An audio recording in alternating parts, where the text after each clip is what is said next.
السلام علیکم ورحمۃ اللہ وبرکاتہ۔ اضلاع سے تشریف لائے مجلس اتحاد المسلمین کے تمام اراکین،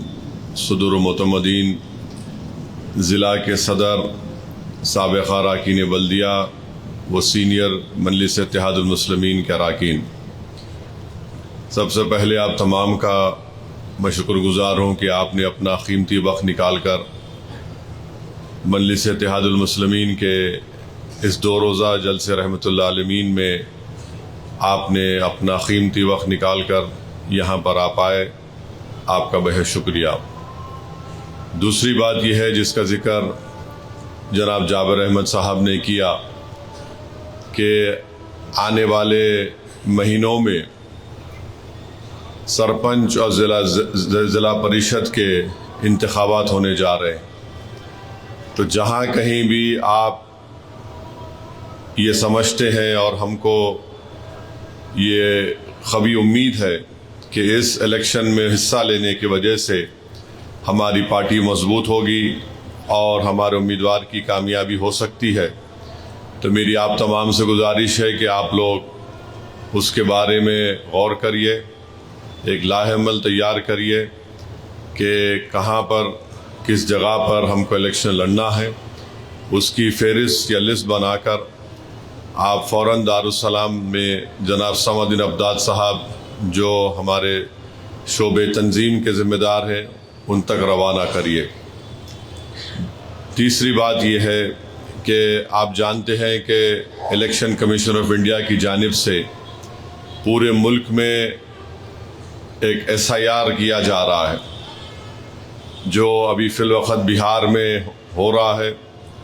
ایک بہت بڑا تنازع اس پر کھڑا ہو چکا ہے، سپریم کورٹ میں بھی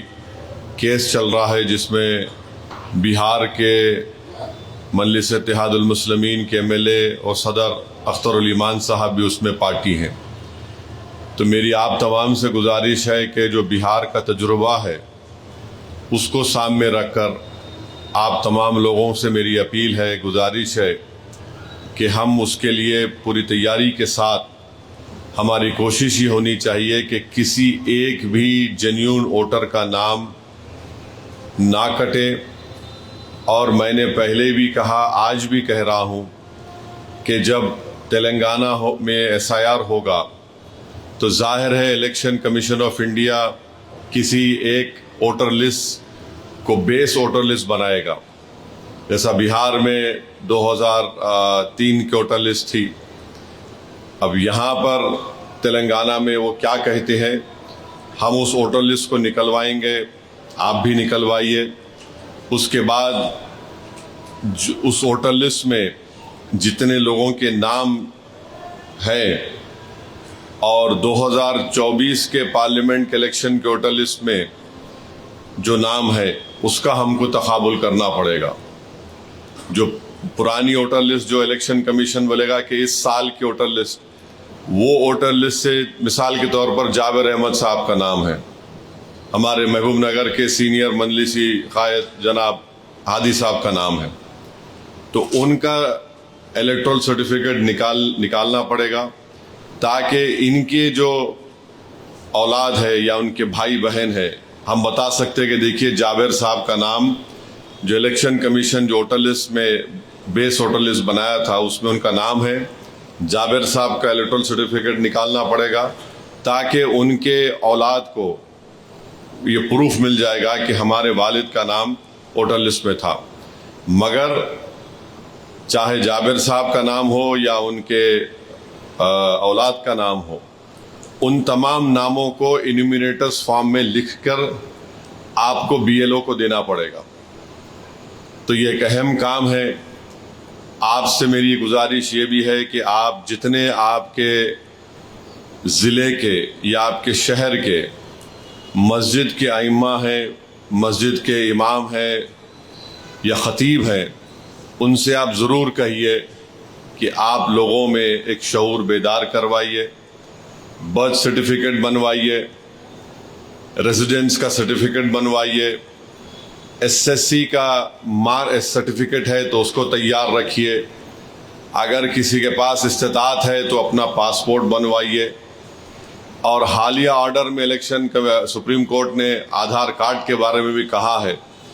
مگر اس میں ایک لچک ہے،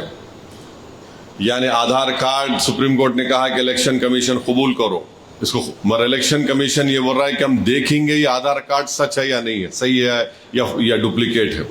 تو اس سے بہتر یہ ہے کہ ہم ضرور دیں آدھار کارڈ کو، مگر بہتر یہ ہے کہ birth certificate, residence certificate, SSC کا مارک شیٹ، یہ تمام ڈاکومنٹس ہیں جو 11 10 12 ڈاکومنٹ ہے، اس کی ہم کو تیاری کرنا ہے۔ اور سب سے بہترین کام یہ ہے کہ ہم شعور کو بیدار کریں، عوام کو بتائیں کہ الیکشن کمیشن، آپ جا کر ان کے ویب سائٹ پہ دیکھ سکتے ہیں کہ اگر کوئی BLO اگر کسی کے گھر پر چلا گیا، مثال کے طور پر ہمارے عبدالہادی صاحب کے گھر پہ چلا گیا اور 3 مرتبہ جانے کے بعد وہ نہیں ملے، تو وہ اگر یہ سمجھتا ہے کہ یہ ان پہ شک ہو گیا تو وہ ARO کو اور ERO کو لیٹر لکھ سکتا ہے کہ فلاں شخص یہاں پر نہیں ہے، اور آپ ان کا کیس جو ہے سٹیزن شپ ایکٹ 1955 کے تحت ریفر کر دیجئے وہاں کے عہدیداروں۔ جب یہ ہوگا تو پھر ایک نیا سلسلہ شروع ہو جاتا، پھر BSF کا SP انوالو ہوتا اس میں، پھر دلی کے MHA کے 3 آفیسر انوالو ہوتے، پھر فارنرز ٹریبیونل کو جاتا۔ تو بہتر یہ ہے کہ ہم BJP کو اس کوشش میں ناکام کریں۔ ان کا ایک ہی مقصد ہے کہ جینیون ووٹرز کو، خاص طور سے غریب ووٹرز کو، اقلیتوں کو، دلتوں کو، ان کے ووٹنگ حق سے محروم کر دیا جائے۔ تو اور اس کا راست تعلق ہماری شہریت سے ہے۔ تو میری آپ تمام سے گزارش ہے کہ آپ اس پر توجہ لیجئے اور ابھی سے لوگوں میں ایک شعور کو بیدار کروائیے، اور ہم اپنے آفس میں بیٹھ کر ایک ووٹر لسٹ جو بھی الیکشن کمیشن بولے گا وہ آپ کو انشاءاللہ مرکز سے آپ کے پاس روانہ کی جائے گی، آپ کو مل بھی جائے گی، اس کو لے کر آپ چیک کرتے رہیے۔ جتنا ہو سکے ہم کو ہمارے جینیون ووٹرز کا نام اس میں آنا چاہیے، اور یہ ذرا مشکل کام ہے، آسان کام نہیں ہے، اور یہ ایسا کام ہے جس میں شہرت نہیں ملتی، فوٹو نہیں ہے، اس میں ریل نہیں بنتی، مگر یہ کام زمین پہ اگر ہم کریں گے تو عوام بھی اس کی تکلیف میں ہے، لوگ دیکھ رہے ہیں کہ کیا ہو رہا ہے بہار میں، اور بہار کا ہمارا تجربہ ہم سے کہہ رہا ہے کہ ہم کو بڑی ہوشیاری کے ساتھ اور بڑی محنت کے ساتھ ہم تمام کو مل کر یہ کام کرنا ہے۔ بلکہ آپ اپنے اپنے سطح پر، میری آپ سے گزارش ہے کہ آپ وہاں کے، اس جگہ کے، اس شہر کے، اس ضلع کے جتنے تنظیمیں ہیں، دیگر تنظیمیں ہیں، دیگر ذمہ دار ہیں، مولانا ہیں، ان تمام کو آپ ایک میٹنگ کریے، اور میٹنگ کر کے ان کو بولیے کہ یہ SIR ہمارے لیے ایک بڑا چیلنجنگ ہے، یہ ہوگا تلنگانہ میں، ہو سکتا ہے کہ دسمبر میں، نومبر میں ہو، نیوز رپورٹ میں آ رہا ہے، مگر آپ اس کے لیے تیار رہیے۔ تیسری بات یہ ہے کہ جتنا ہو سکے انشاءاللہ تعالی میں پوری کوشش کر رہا ہوں کہ آپ کے جلسوں میں، مجلس کی ایکٹیویٹیز میں یہاں پر آپ تک پہنچوں۔ اور جابر صاحب نے صحیح کہا کہ بہار کے اسمبلی انتخابات کی تاریخوں کا اعلان اس مہینے کے آخر میں یا اکتوبر میں ہوگا، تو ہمارے سامنے ایک کلیئر پکچر بھی آ جائے گا، ایک کلیئر سامنے معلوم ہو جائے گا کہ ہم الیکشن کب ہوگا اور کس طریقے سے وہاں پر ہم وقت دیں گے، اور اگر ضلع پریشد اور سرپنچ کے الیکشن ہوں گے تو انشاءاللہ اس میں میں کوشش کروں گا۔ مہاراشٹرا میں بھی شاید بلدیہ کے انتخابات ہونے جا رہے ہیں، تو انشاءاللہ میں اس مہینے کی 29 اور 30 تاریخ کو احمد نگر، اور اس کے بعد پہلے اچل کرانجی اور پھر دوسرے دن احمد نگر کو جا رہا ہوں۔ تو پوری کوشش کریں گے جو بھی وقت ملے گا، آج کل تو سہولتیں ہیں، پلین ہے، ٹرین ہے، روڈ ہے، جو بھی ہے، مگر آپ لوگ متحرک رہیے اور جماعت کو مضبوط کرتے رہیے اور آپسی اختلافات کو کم کریے۔ دیکھیے اختلافات ہو سکتے ہیں کسی کے کام کرنے کے طریقے پر، مگر یاد رکھیے اختلاف اور مخالفت میں فرق ہوتا ہے۔ جو گھر کا آدمی ہے